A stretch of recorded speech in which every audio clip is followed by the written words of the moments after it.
ఎక్కడైనా ల్యాండ్ పై ఇన్వెస్ట్ చేయాలని అనుకుంటున్నారా? అయితే ఫ్యూచర్ సిటీలో ఇప్పుడే ల్యాండ్ పీస్ పెట్టుకోండి. పూర్తి వివరాలకు మాకు కాల్ చేయండి.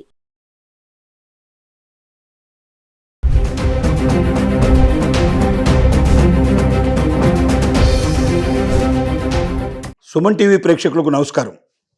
నిన్నటిదాకా మిడిసిపడిన బంగారం ఇప్పుడు డౌన్ ట్రేడ్లోకి వచ్చినట్టుగా కనబడుతోంది.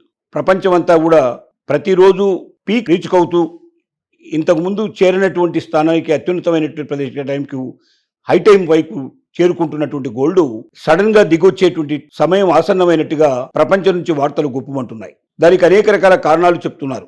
ముఖ్యంగా ఈ ట్రెండ్ను అనుమానిస్తే 1970 నుంచి 1980 మధ్యలో జరిగినటువంటి గోల్డ్ రేట్లలో పెరుగుదల తగ్గుదలను ఒకసారి మనం పరిశీలిస్తే 1970 నుండే ఉన్నటువంటి గోల్డ్ 80 వరకు వచ్చేసరికల్లా దాదాపుగా 60% పైగా పెరిగింది. కానీ 1980కి వచ్చేసరికల్లా 50% పైగా తగ్గిపోయింది. అంటే అంత ఎక్కువ పెరిగి మళ్ళీ అంత తగ్గుదలకు వచ్చేసి ఆల్మోస్ట్ నార్మల్ స్టేజ్కి వచ్చేటువంటి పరిస్థితి ఏర్పడింది.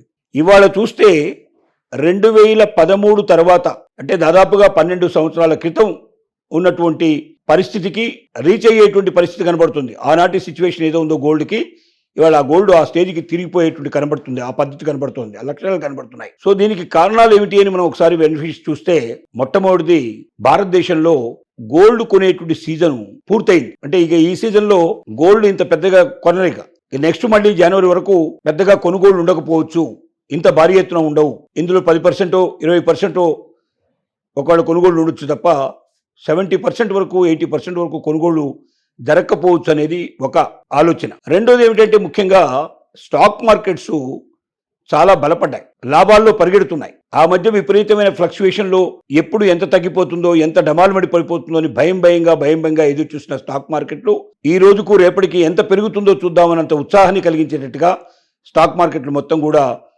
గణనీయంగా పెరుగుతున్నాయి. అంటే గోల్డ్ మీద పెట్టే పెట్టుబడుల కన్నా స్టాక్ మార్కెట్ మీద పెట్టుబడులు పెరిగాయి. ఇక మూడో వైపున చూస్తే దేశాలు పర్చేజ్ చేసేటువంటి బంగారాన్ని ప్రస్తుతానికి పర్చేజ్ చేయాల్సిన అవసరం లేదు, ఉన్నంతలో మనం స్థిరీకరించుకుందాం, ఎందుకన్నా అక్కర్లేదని ఉద్దేశంతో చాలా దేశాలు విరమించుకున్నాయి, బంగారాన్ని కొనడం అనేది విరమించుకున్నాయి. ఇంకొక రీజన్ మనం తీసుకుంటే భారతదేశం చైనానే ప్రపంచ మార్కెట్లో గోల్డ్ని సగానికన్నా ఎక్కువ కొంటాయి. అంటే మొత్తం దేశం ప్రపంచం లోపల మొత్తం కొనేటువంటి గోల్డ్లో 50%కు పైగా భారతదేశం చైనా ఈ రెండు దేశాలు మాత్రమే కొంటూ ఉంటాయి. కాబట్టి ఇప్పుడు ఈ రెండు దేశాల్లో కొనడం అనేది తగ్గింది. హైయెస్ట్ రేట్లు పెరగడం వల్ల కావచ్చు, లేక మరి ఏదైనా కారణం కావచ్చు, కానీ విపరీతంగా కొనేటువంటి తత్వం చాలా తగ్గిపోయింది.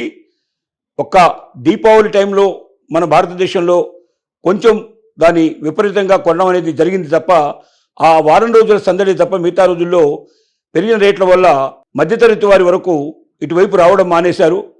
ఓన్లీ ఉన్నత శ్రేణి వారు బాగా కొనగలిగే కెపాసిటీ ఉండేవాడు తప్ప గోల్డ్ కొనడం అనేది మానేశారు. ఇవి కూడా ఒక కారణాలుగా మనం చెప్పుకోవడానికి అవకాశం ఉంది. తర్వాత ఆర్థిక మాంద్యం, కొంచెం మాంద్యంలో తేడా వచ్చినట్టుగా కనబడుతుంది. మనకు ఆర్థిక మాంద్యంలో తేడాలు కనబడుతున్నాయి. అంటే ఆర్థిక మాంద్యం ఇంతకు ముందు ఉన్నటువంటి పరిస్థితి నుంచి కొంచెం కోలుకునేటువంటి దిశకు మనం చేరుకుంటున్నాం. నాలుగోది ఏంటంటే రూపీ బలపడింది, డాలర్ కూడా బలపడింది. డాలర్ ఎప్పుడైతే బలపడుతుందో అప్పుడు గోల్డ్ తగ్గిపోతుంది. సో ఈ మధ్య కాలంలో డాలరు బలపడటం అనేది ఎక్కువైపోయింది, బలంగా ఉంది, స్ట్రాంగ్గా ఉంది, ఇంకా స్ట్రాంగ్ వైపు ప్రయాణం చేస్తుంది. కాబట్టి గోల్డ్ డౌన్ ట్రేడ్లోకి వచ్చేటువంటి పరిస్థితులు కనబడుతున్నాయి. తర్వాత ప్రపంచ యుద్ధాల్లో ప్రస్తుతానికి మనకు రష్యా యుద్ధం ఒకటే మనకు కనబడుతుంది తప్ప మిగతా యుద్ధాలన్నీ దాదాపుగా తాగిపోయాయి. ఇప్పుడు యుద్ధ వాతావరణాలు లేని పరిస్థితి ఏర్పడింది. ముఖ్యంగా మనకు ఇజ్రాయిలు గాజాల మధ్య జరిగినట్టు యుద్ధం ఎప్పుడైతే ఆగిపోయిందో ప్రపంచ శాంతి వైపు ప్రయాణం చేస్తుండగా కనబడుతోంది. ఇది కూడా ఒక రకంగా బంగారం డౌన్ ట్రేడ్కి కారణమైపోయిన పరిస్థితి ఏర్పడింది.